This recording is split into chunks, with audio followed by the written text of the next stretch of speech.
Hi folks, welcome back to the channel. If you're new to the channel, I'm Craig Neeson. This is my wife, Shelley. Hi, everybody. She joins me, yes, from time to time. Usually in the afternoons, not always in the mornings. Not a morning person. Sorry, guys. So we're back at a location that last week we did some, reconnaissance on with Sean and Corrine from Travels of Red Rover. We're back here. It's the same day in real time, but for you guys, it's the following week. Yeah. It's an inception moment, if you know what I mean. So we're back here in the afternoon. We're going to see what photographs we can take away from this location and make in this light. I've already noticed that a couple of the compositions that I liked from this morning's light are not here in the afternoon. So this could be a morning or an afternoon area, depending on cloud cover and angle of the sun, so time of year. So let's see what we can take away and make from this location. You didn't move it over, so. Yeah, just like the Lord of the Rings shot.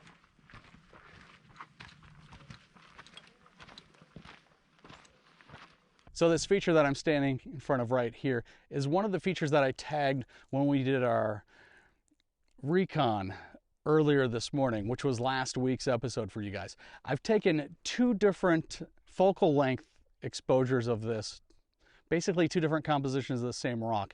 One at a distance with a 70 to 300. Here's that photo right now.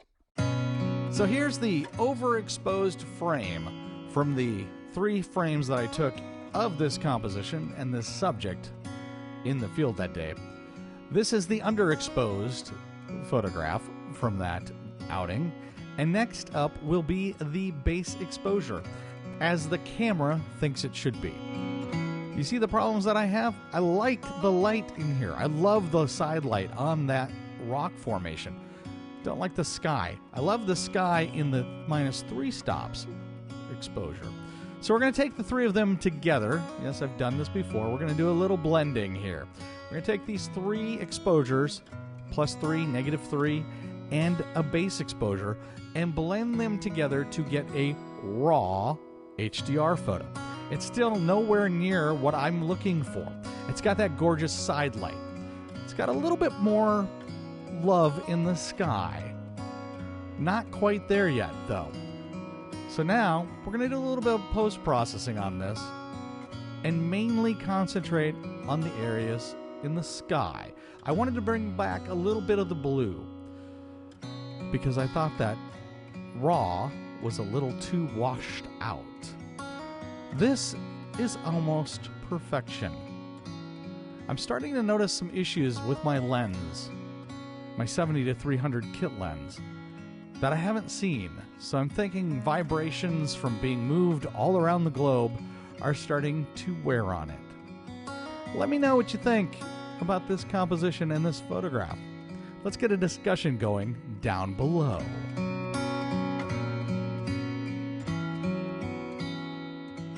All right, everybody. Well, here we are in Palo Duro Canyon State Park, Texas. And surrounding us is all of this amazing geology down here. All of this is sedimentary rock. We don't have any igneous or metamorphic rock, no volcanic rock, nothing down here. It's all sedimentary. This whole canyon has been carved by erosion. It's hard to imagine, especially when you come here today, because those streams are so small, you can't imagine that they could have carved this whole huge canyon, but it actually did. And at the time, it was a lot wetter environment. You have millions of years of geology in this canyon. At the bottom, if you look at the rocks in the distance here, hopefully you can see these, the bottom layer is a red sandstone, and it's got lines of white going through it. Those lines of white are actually gypsum. Selenite crystals is what they are. And that was deposited during a more ocean-like environment. And then above that, you have mudstones of different colors. Those colors are imparted by different minerals in the rocks. Sometimes it's iron, sometimes it's manganese, sometimes it's copper. Copper sometimes will cause a greenish color. So you have a lot of different layers in there of mudstones and some shales mixed in, and that was a more low oxygen environment that was deposited when it was more estuary type environment. And then above that you have some more sandstones, and at the very top you have what's called the Ogallala Formation. The Ogallala Formation, a lot of that is a conglomerate, which means it's a lot of different sizes of stones and types of rocks that have been sort of fused together by a type of matrix. Usually it's just some kind of mud deposited in a river or something like that that solidifies, and it forms this loosely compacted sedimentary rock called a conglomerate. And that formation is very porous and holds a lot of water. That makes up an aquifer that covers portions of several states in the Midwest, Texas, Kansas, Oklahoma, that whole area, clear up to almost to the Canadian border. And it's a huge aquifer that holds a lot of water for many, many people. And it's called the Ogallala Aquifer after the name of that formation. But we have a lot of different rocks in here, and this whole area is just really amazing when you think about it, that you've got all this deep canyon that was just carved by primarily nothing but water. There are millions of years of rocks in this canyon, but there's a whole 167 million years of geologic record that is missing in this canyon. In order to piece it together, you'd have to go to surrounding areas where those rocks still exist. And very likely in this area, it was probably undergoing a lot of erosion. There may have been a lot of deposition, but a lot of erosion occurred, and those layers just disappeared over time.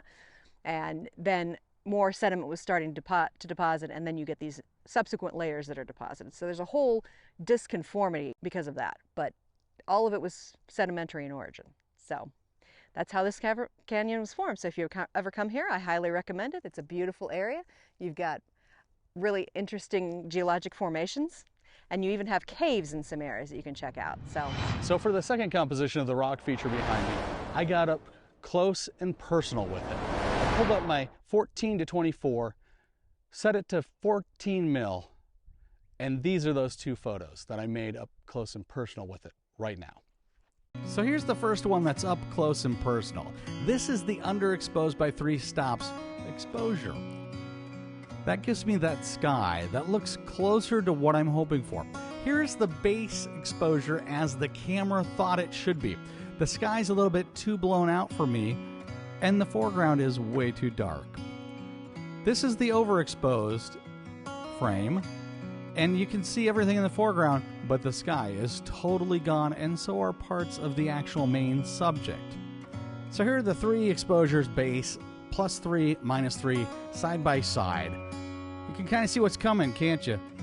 We're going to take it in Lightroom or Photoshop, and we're going to blend the 3 images together, and it's going to produce a raw, high dynamic range photo for me to work off of. This gives me a slightly overexposed image to work with, but it's there. This is a raw. What we're going to do is we're going to bring down that sky and bring it in line with the rest of the photograph. Got the raw on the left and the processed on the right. I did a little bit of tweaking in the sky.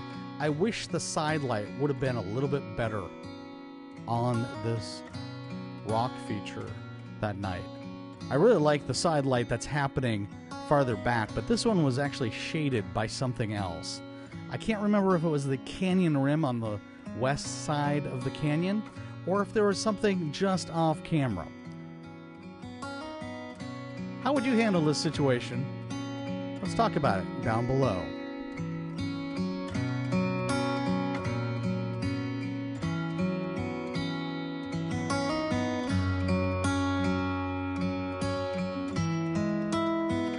Here's the second take up close and personal. 3rd composition of the same subject that we've been dealing with here. This time I went for a portrait version. Same 3 exposures here at the beginning. I'm only going to show you 2 of them. And then I'm going to show you all 3 side by side. So I showed you the under and the over, not the base. The base here is okay for the foreground. I could probably actually throw out the overexposed in this one and still have all the detail that I'm really wanting in this image to work with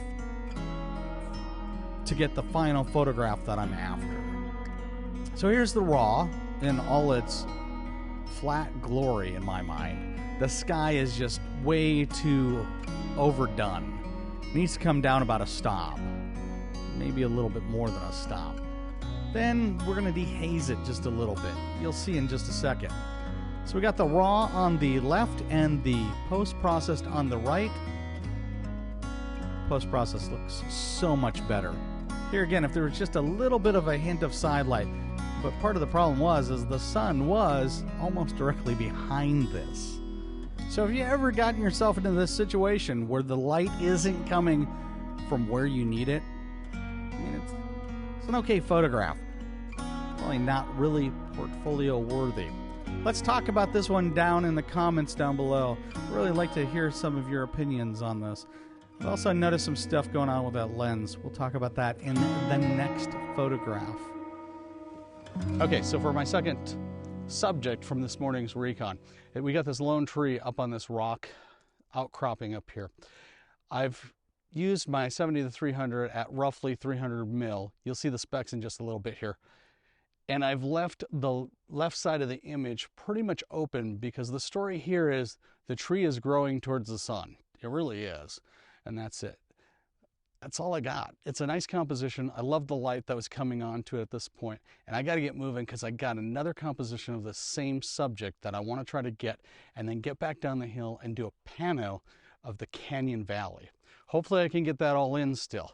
I'm huffing, I'm puffing, and here's the photo right now. So here is subject number 2, composition number 1. It's a lone tree up on a mound with a rock next to it. This isn't my favorite composition of this subject. For that, you'll have to see part 2. Yep, it's a two-parter. This is the overexposed image. This is the underexposed image. The first one was the base exposure. I'm going to line all three of them up side by side here in just a little bit for you. And there they are. Now, you could make the argument that the base exposure is pretty good, and I might have been able to do most of what I needed to with it. But I still like the little bit of blue that's in the underexposed. So we're going to blend them together, make a raw HDR with no other effect on it other than blending it. I do like the light on this subject because it's coming at the right angle. I don't like the spacing between the tree and the boulder at the top, or the fact that there's a bush kind of blocking this tree, this lone juniper, as we shoot from this angle. Like I said, this is part 1 of 2 parts. And here we got the raw on the left and the processed on the right. I do like the light. I like the cloud action in the sky on this.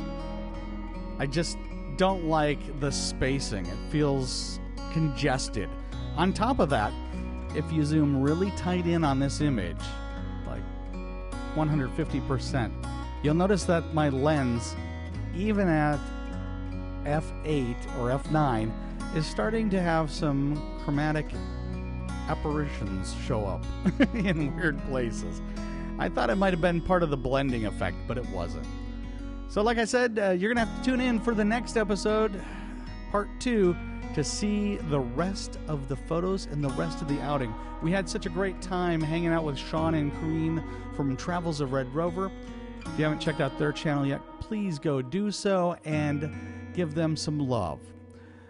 And if you made it this far, thank you so much. We'll see you next time.